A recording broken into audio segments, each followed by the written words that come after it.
Bismillahirrahmanirrahim. Assalamualaikum warahmatullahi wabarakatuh. Perkenalkan, nama saya Yuyun Yulinar, kelas FM 18D. Di sini saya akan menjelaskan dua materi, yaitu materi ke-11 dan materi ke-13. Baik, langsung saja materi yang pertama.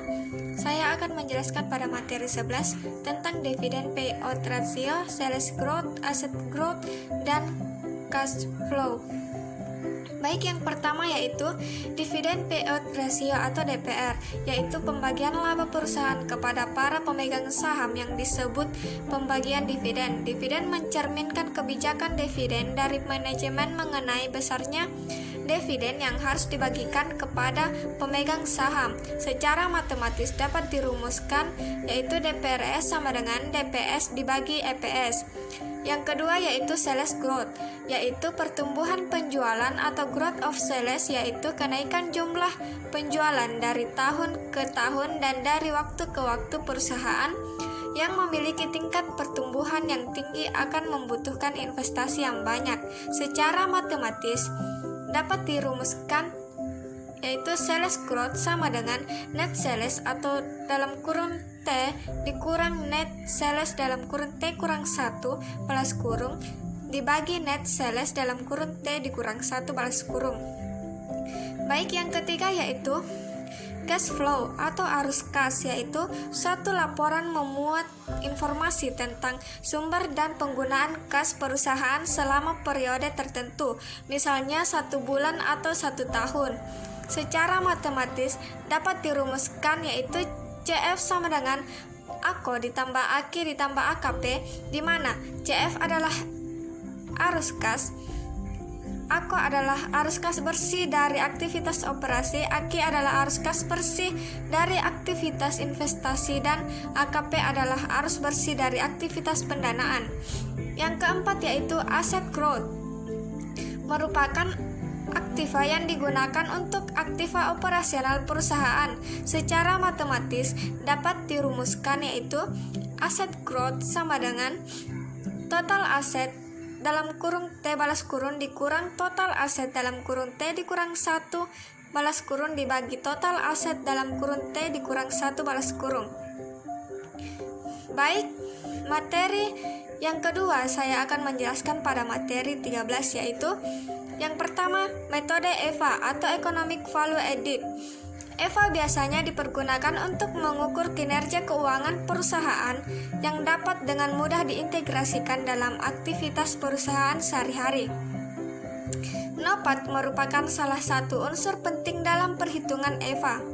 Net Operating Profit After Tax atau NOPAT adalah laba usaha setelah pajak sebelum beban bunga. Adapun rumus metode EVA yaitu EVAT sama dengan NOPAT dikurang dalam kurung kapital dikali C balas kurung, di mana EVAT adalah Economic Value Added pada periode T, NOPAT adalah Net Operating Profit After Tax pada periode T, kapital adalah jumlah dana yang tersedia atau total hutang dan modal saham, C adalah biaya kapital adalah biaya bunga pinjaman dan biaya ekuitas dan dihitung secara rata-rata tertimbang.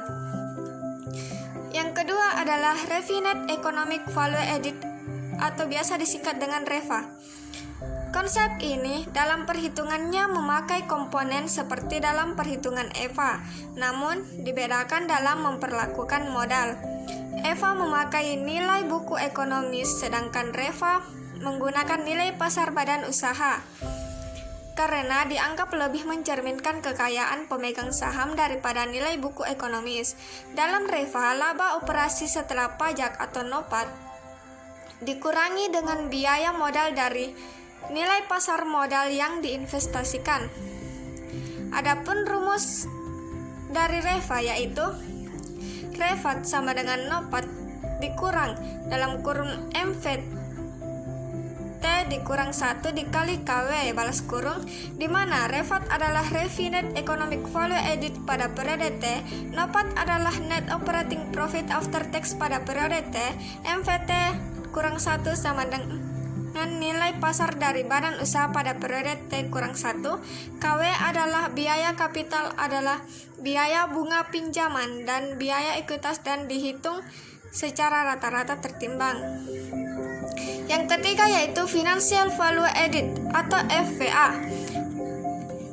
FVA merupakan pengukuran kinerja perusahaan yang mengukur nilai tambah finansial suatu perusahaan yang mempertimbangkan kontribusi fixed assets dalam menghasilkan keuntungan bersih perusahaan.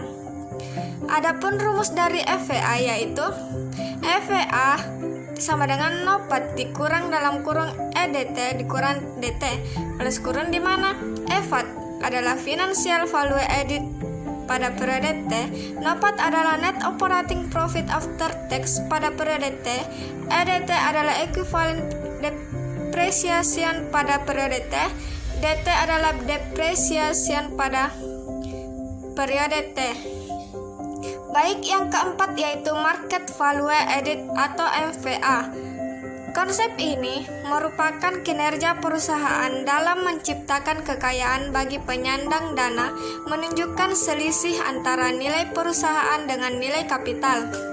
Adapun rumus dari MVA yaitu MVAT sama dengan dalam kurun SPT dikurang EPST balas kurung dikali OST balas kurung, di mana MVAT adalah Market Value Added pada periode T, SPT adalah Stock Price pada periode T, EPST adalah Equity per Share pada periode T, dan OST adalah Outstanding Share pada periode T. Baik, itulah penjelasan dua materi.